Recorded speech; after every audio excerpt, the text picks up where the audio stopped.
하나님의 말씀 보겠습니다. 우리 하나님의 말씀은 역대상 21장 8절과 그리고 16절과 17절만 읽도록 하겠습니다. 전체적으로 제가 설명을 나중에 할 거니까요.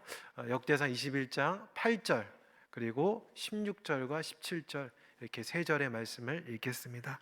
먼저 역대상 21장 8절을 우리 같이 한번 읽어보겠습니다. 함께 읽겠습니다. 시작.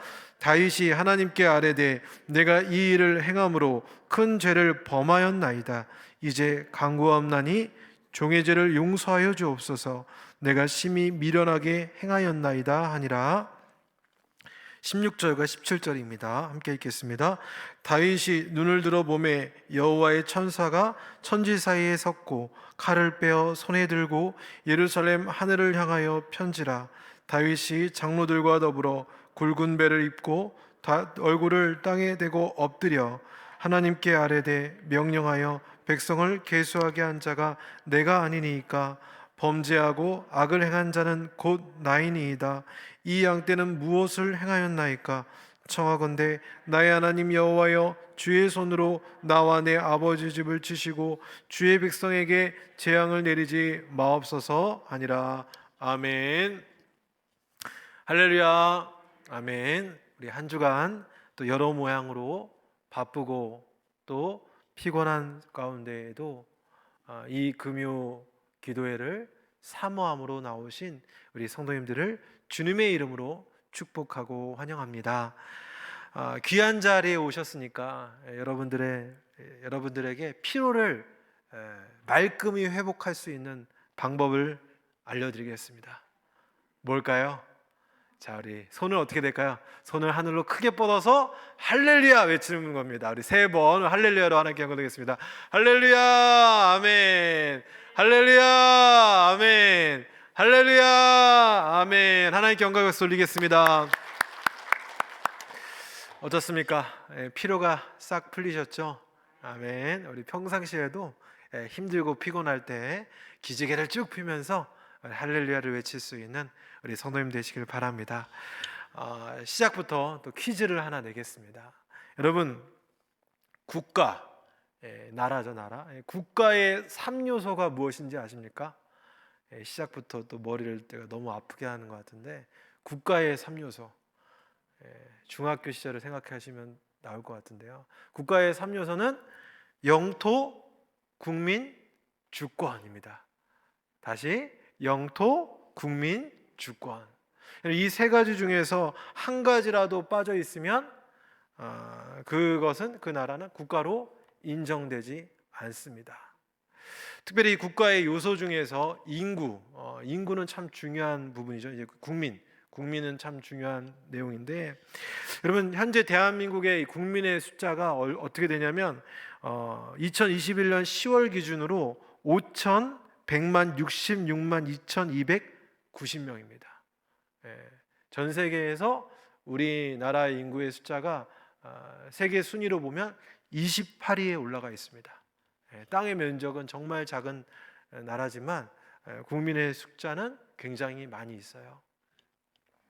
여러분, 이렇게 한 나라의 국가의 인구를 정확하게 아는 것은 국가를 운영하는 데 있어서 필수사항입니다. 필수사항. 그래서 정해진 기간마다 인구조사를 하는 거죠. 그래서 인구조사를 통해서 그 국가의 국력 그리고 세원 확보가 어느 정도 되는지를 파악해야만 국가를 제대로 거기에 맞춰서 운영해 나갈 수 있는 것입니다. 오늘 본문 역대상 21장을 보면 다윗이 이스라엘의 인구조사를 합니다. 인구조사를 진행하는데, 그런데 이 인구조사에 대해서 하나님께서는 이 다윗의 인구조사를 큰 죄악으로 여기셨다라는 것입니다. 분명히 인구조사는 국가를 운영하는 데 있어서 선택사항이 아니라 필수사항이라고 했습니다. 또 몇몇 국가만 하는 게 아니라 국가로 존재하는 나라라면 어떤 나라라고 할지라도 다 인구조사를 행하는 것입니다. 그런데 왜 하나님은 이스라엘의 이 다윗의 인구조사를 악하게 그리고 죄로 여겼습니까? 만약 다윗의 인구조사가 무조건 죄다라고 판단하게 된다면, 여러분 모세오경 중에 민수기라는 책이 있죠. 민수기.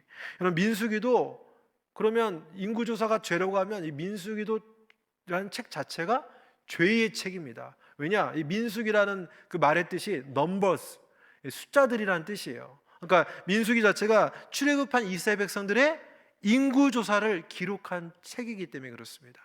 그렇다면 한 번도 아니고 두 번이나 이 인구조사가 기록되어 있다고 하면 이거 얼마나 큰 죄입니까? 근데 여러분 민수기 책이 죄의 책입니까? 그렇지 않다라는 것이죠. 출애굽한 이스라엘 백성들의 인구조사는 이스라엘 백성들의 필요나 혹은 지도자 모세의 필요에 의해서 진행된 것이 아니었습니다. 말씀 한번 보겠습니다. 민수기 1장 1절부터 2절입니다. 아마 말씀이 나올 겁니다. 우리 말씀을 한번 같이 나왔으니까 같이 자막을 보시면 될 것 같습니다. 함께 읽어보겠습니다. 시작. 이스라엘 자손이 애굽 땅에서 나온 후 둘째 해 둘째 달 첫째 날에 여호와께서 시내 광야 회막에서 모세에게 말씀하여 이르시되 너희는 이스라엘 자손의 모든 회 중 각 남자의 수를 그들의 종족과 조상의 가문에 따라 그 명수대로 계수할지니. 이게 첫 번째 인구조사였고, 두 번째 인구조사는 민수기 26장 1절과 2절입니다. 우리 함께 말씀 읽겠습니다. 연병 후에 여호와께서 모세와 제사장 아론의 아들 엘르아살에게 말씀하여 이르시되 이스라엘 자손의 온 회 중의 총수를 그들의 조상의 가문을 따라 조사하되 이스라엘 중에 20세 이상으로 능히 전쟁에 나갈 만한 모든 자를 계수하라 하시니. 아멘. 여러분 지금 우리 같이 함께 읽었던 민수기 1장과 26장, 이 모든 인구조사의 주체가 누구냐? 누가 시켰냐? 바로 여호와께서예요. 여호와께서 인구조사를 명령하셨기 때문에 이스라엘 백성들은 인구조사를 시행한 것이었습니다. 그런데 오늘 본문으로 다시 들어오면 다윗은 그렇지 않았다라는 것이죠. 오늘 본문인데요, 역대상 21장 1절과 2절의 말씀을 또 함께 보도록 하겠습니다. 역대상 21장 1절과 2절입니다. 제가 잘못 알려드렸네요. 우리 말씀 직접 보도록 하겠습니다. 역대상 21장 1절과 2절 함께 읽겠습니다. 시작. 사탄이 일어나 이스라엘을 대적하고 다윗을 충동하여 이스라엘을 계수하게 하니라. 다윗이 요압과 백성의 지도자들에게 이르되 너희는 가서 브엘세바에서부터 단까지 이스라엘을 계수하고 돌아와 내게 보고하여 그 수요를 알게 하라 하니. 아멘. 지금 다윗의 인구조사의 출발점은 어디입니까? 민수기처럼 여호와께서가 아니라 사탄이 일어나 이스라엘을 대적하고 다윗을 충동해서 인구조사가 시행되었다라고 기록하고 있다라는 것입니다. 사랑하는 여러분, 우리가 하는 모든 일들의 동기가 하나님께 영광이 되고 또 하나님을 기쁘시게 하기를 위한 목적으로 출발하지 않고, 그 동기로 시작하지 않고 내 자신의 유익과 또 사탄의 충동과 유혹으로 시작되는 일들은 하나같이 무엇을 만드냐면 죄를 만들어냅니다. 그러니까 하나님으로부터 시작되지 않고 나의 욕심과 사탄의 충동으로 비롯된 일들은 항상 뭐로 결과가 나타난다고요? 죄밖에 만들어낼 수 없다라는 것이죠. 여러분 다윗이 어떤 사람입니까? 다윗은 이스라엘의 전 역사상 정치적, 종교적, 군사적 그리고 신앙적 영웅입니다. 그래서 여러분 이스라엘의 국기를 아마 보신 적 있을 텐데 이스라엘 국기의 가운데가 보면 큰 별이 하나 있습니다. 그 별을 무엇이라고 말합니까? 다윗의 별이라고 말합니다. 다윗의 별. 그러니까 그만큼 다윗은 이스라엘 그 자체를 상징하는 영웅이다라는 것이죠. 그래서 다윗은 정치적으로 이스라엘 백성들 모든 이들에게 어린 아이부터 노인에 이르기까지 모든 사람들에게 절대적인 지지를 받은 탁월한 통치자였고요. 또 종교적으로 보면 사울 왕 시대까지 계속해서 이 여호와의 언약궤가 방치되고 있었는데, 이 다윗 시대 때 언약궤를 예루살렘으로 옮겨와서 그리고 제사 제도를 확립하게 됩니다. 또 군사적으로 보면 사사 시대와 사울 시대까지 정복하지 못했던 여부스 족속과 또 이스라엘의 가장 큰 대적인 블레셋, 또 그 밖의 주변 국가들을 정복해서 이스라엘 영토를 최대 범위로 확장했습니다. 또한 신앙적으로는 어떻습니까? 성경에서 뭐라고 다윗을 평가하고 있습니까? 하나님의 마음에 합한 자라고 평가를 받을 정도로 아주 훌륭한 믿음의 사람이었다라는 것이죠. 여러분, 이렇게 훌륭한 다윗이 지금 하나님께서 명령하시지 않은 인구 조사를 행했다라는 것입니다. 여러분, 이유는 무엇입니까? 지금 성경에 기록된 것처럼 사탄이 일어나서 다윗을 충동시켰다라고 말하고 있습니다. 평소에 믿음으로 충만했던 다윗이라면 사탄이 결코 다윗을 충동시키지 못했을 것입니다. 그런데 지금 다윗은요, 믿음으로 충만한 상태가 아니었다라는 것이죠. 다윗은 계속해서 전쟁에 나갈 때마다 승승장구했습니다. 그러니까 하나님께서 이기게 해주셨는데, 그러니까 본인이 열심히 싸울 때마다 이기게 하면 되는 거예요. 정복하고 또 사람들에게 인정받고, 그러니까 하는 일마다 다 잘 되는 겁니다. 형통하게 되었죠. 그런데 이러한 형통함에 취하다 보니까 마음에 틈이 생기는 거예요. 마음의 틈. 여러분, 사탄은요, 우리 인간의 약점을 너무나 잘 알고 있습니다. 우리의 약점 너무나 잘 알고 있어요. 그리고 그 약점을 놓치지 않고 이 약점의 틈을 비집고 들어가서 우리를 뒤흔들어 놓습니다. 다윗도 마찬가지예요. 사탄이 딱 포착한 거예요. 아, 다윗 이 형통함에 취해서 마음에 틈이 딱 생긴 거예요. 그 틈을 들어가서 충동시켜 놓은 겁니다. 강대한 국가를 이룬 그 자신의 업적을 취하고 교만해집니다. 아, 나 이만큼 했어. 내가 했기 때문에 이만큼 사울왕 때까지 다 망가뜨려 놓은 이거를 내가 몇 배로 불려놨어. 그래서 이 자기의 영광을 성취한 것을 숫자로 파악하고 싶은 거예요. 숫자를 세보고 싶은 거예요. 아, 얼마만큼 되느냐. 사랑하는 여러분, 그리스도인은요, 숫자를 따라가면 안 돼요. 숫자를 자랑하는 사람이 돼서는 안 됩니다. 내 연봉이 얼마나 된다, 내 영향력이 이만큼 된다. 여러분, 요즘에 그 SNS 참 많이들 하죠. 근데 이 SNS를 통해서 이게 뭐에 막 매달리냐면, 요거 아십니까? 이거 아시나요? 좋아요. 이 좋아요를 한 개라도 더 받으려고 막 거기에 목매달아 삽니다. 또 어떤 사람은 우리 교회는 이마만큼의 성도가 모여. 우리 교회의 재정은 수십억이나 돼. 엄청난 영향력을 끼치고 있어. 이렇게 숫자를 갖고 숫자를 세고 숫자를 자랑합니다. 여러분, 숫자는요, 하나님 앞과 그리고 사람 앞에 자랑거리가 되는 게 아닙니다. 여러분, 숫자는 오히려 하나님 앞에 교만거리가 되고 멸망의 선봉으로 가는 멸망거리가 되는 거예요. 멸망거리.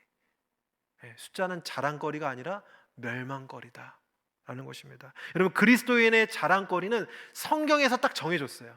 딱 하나 완벽하게 딱 정의를 내려준 게 있습니다. 우리 갈라디아서 6장 14절을 한번 볼까요? 갈라디아서 6장 14절입니다.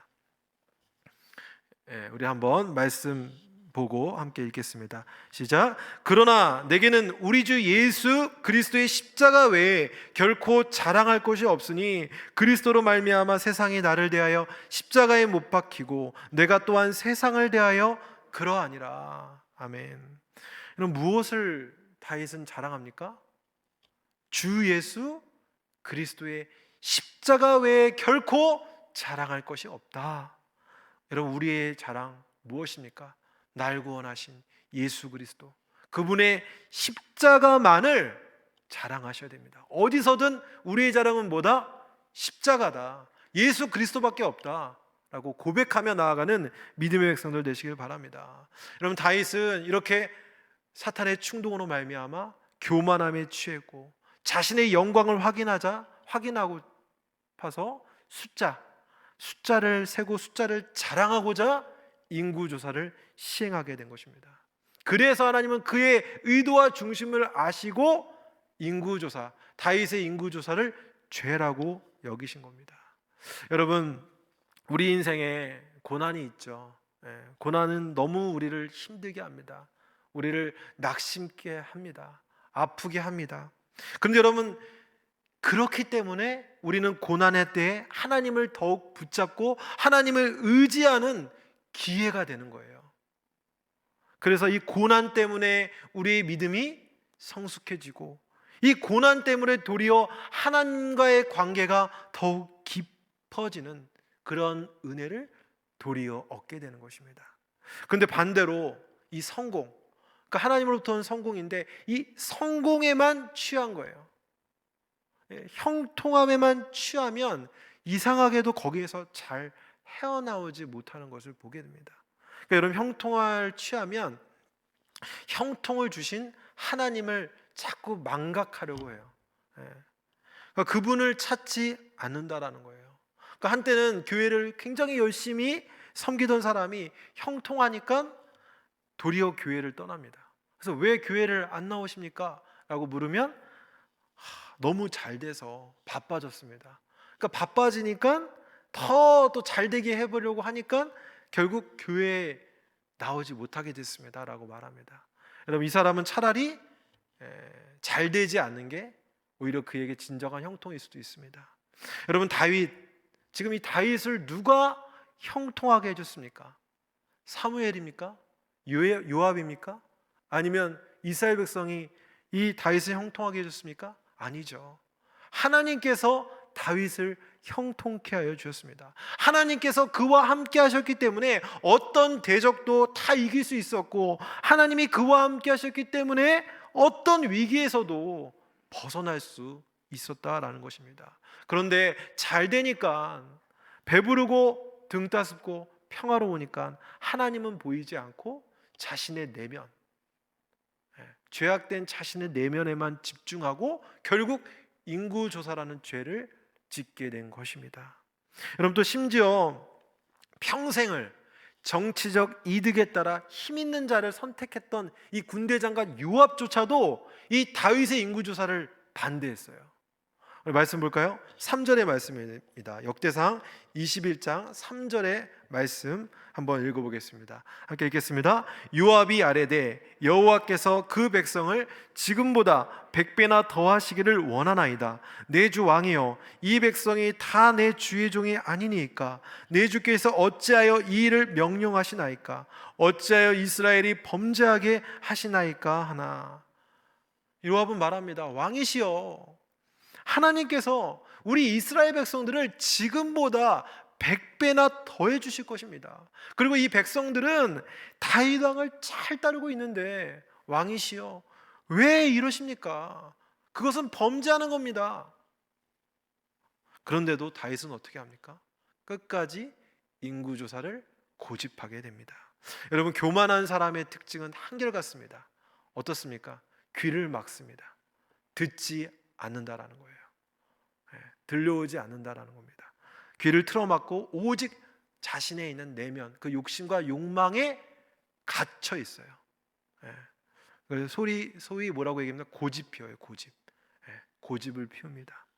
결국 다윗의 인구조사는 시행이 되고 레위와 베냐민 사람들을 제외한 157만 명이 계수됩니다. 그러자 하나님은 즉시 이 일에 대해 판단을 내리시고 징계를 내리십니다. 7절의 말씀입니다. 우리 7절의 말씀 읽겠습니다.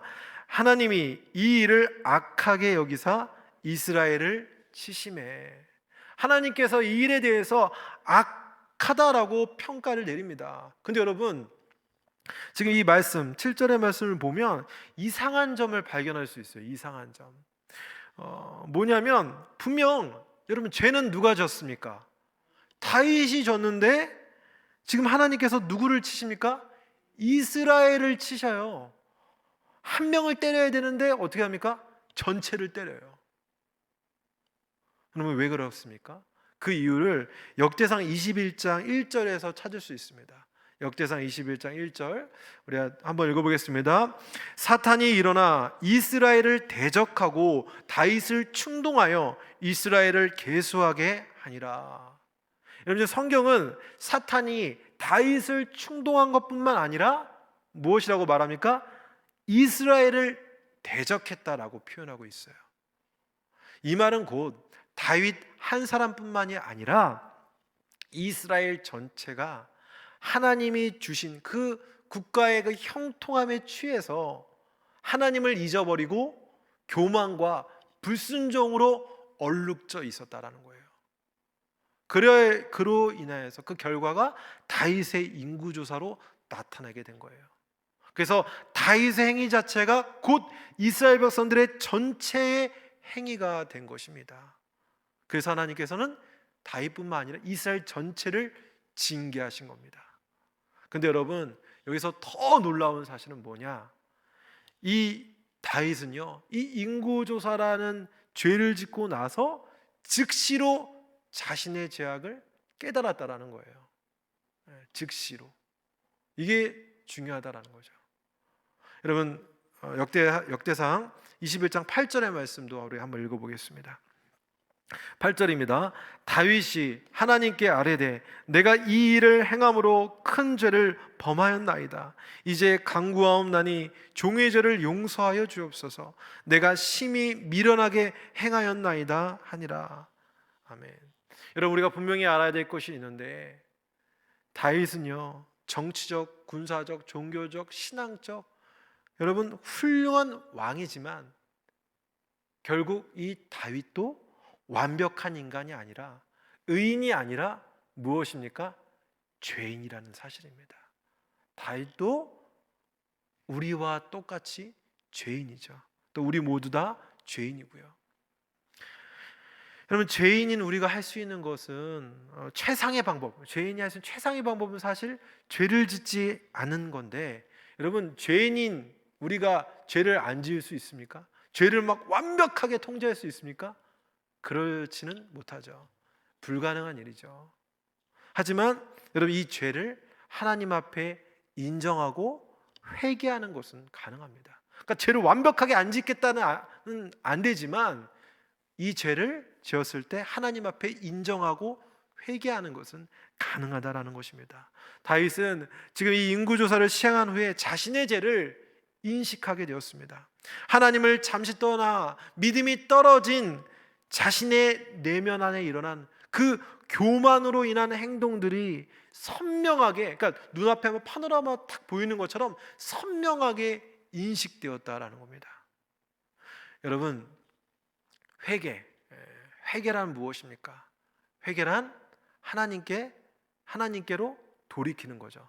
방향을 완전 바꾸는 거잖아요. 죄에서 하나님께로 돌이키는 겁니다. 근데 여러분, 그냥 돌이키는 것이 아니라 내가 왜 하나님께로 돌이켜야 되는지 그 이유에 대해서 명확하고 정확한 인식이 필요하다라는 겁니다.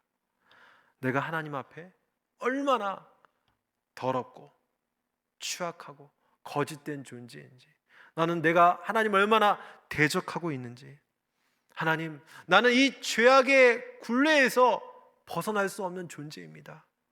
여러분, 이것을 철저하게 깨닫고 인정될 때 그때 비로소 이런 고백이 나옵니다. 하나님, 나는 하나님께로 돌아가지 않으면 저는 살 수 없습니다.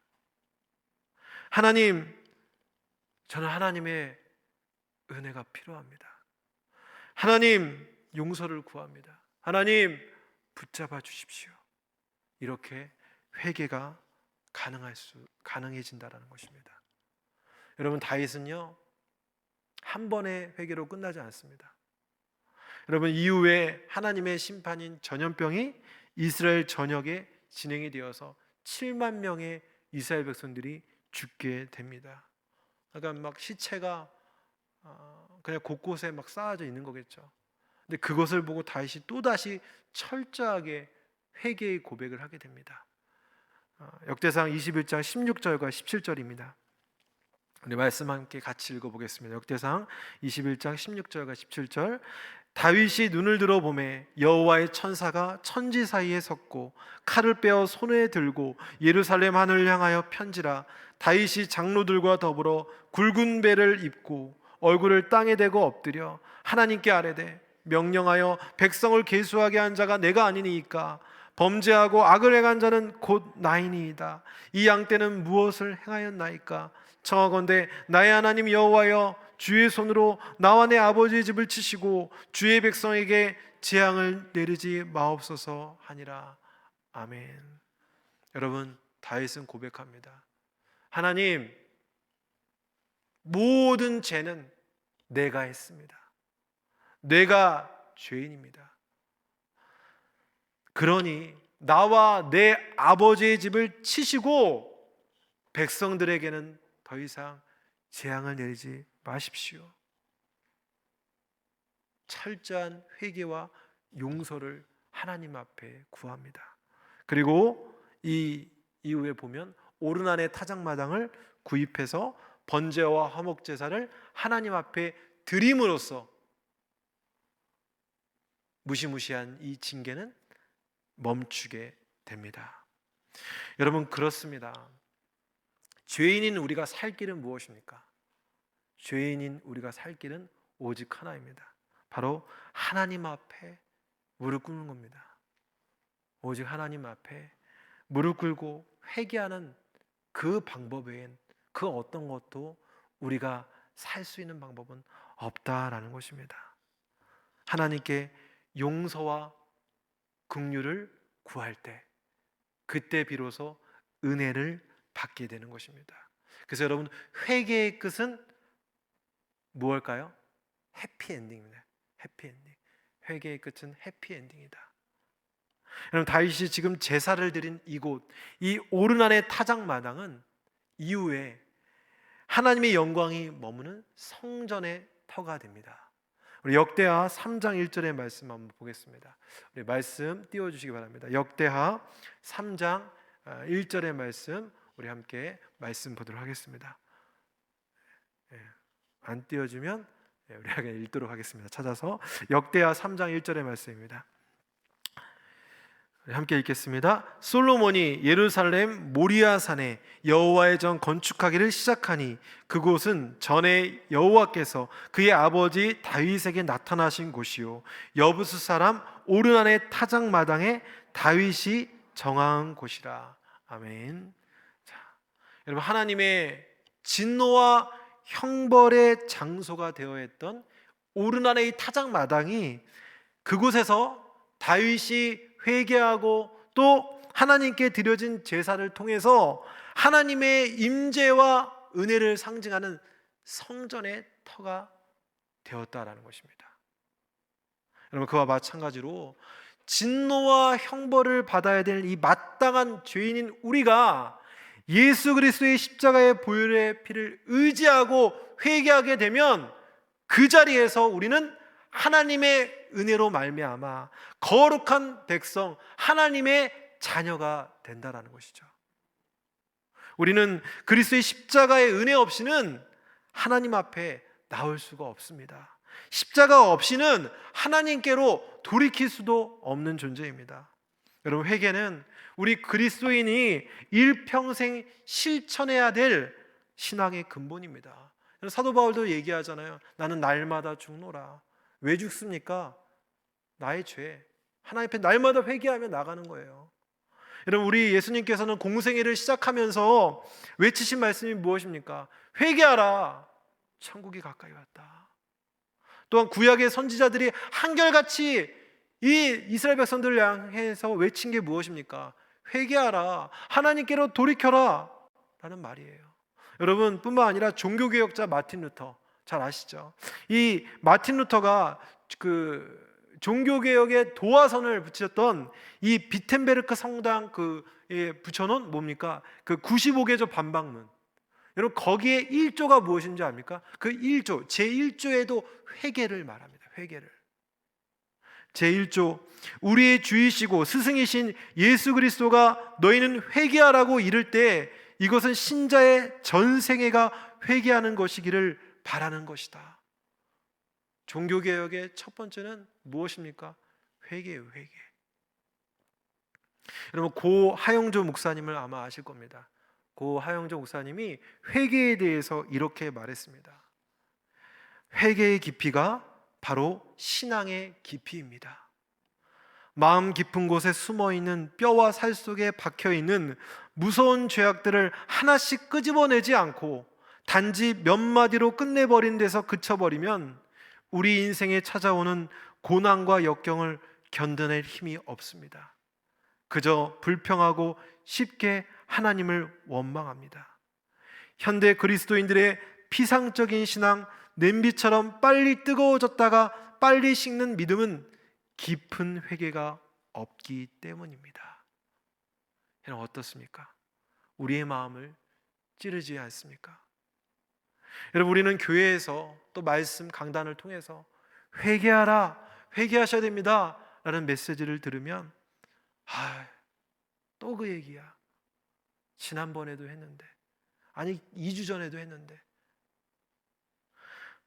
지난번에도 얘기했는데, 회개 얘기는 또 회개하라고 하네.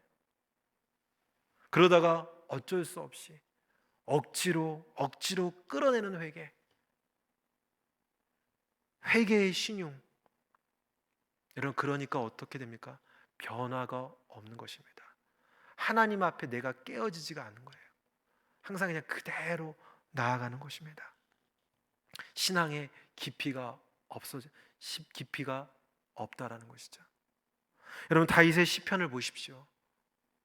통렬한 회개, 영혼을 토해내는 회개, 하나님 앞에 자기 자신을 완전히 벌거벗는 그런 회개의 고백으로 가득합니다. 여러분 그렇기 때문에 다윗은 하나님 앞에 참된 용서와 긍휼을 입었고 하나님과의 그 깊은 교제 속에서 하나님의 마음에 합한 자라는 그런 위대한 칭호를 받게 된 것입니다. 사랑하는 여러분, 바로 이러한 통렬한 다윗의 회개가 여러분의 개개인의 회개가 되기를 바랍니다.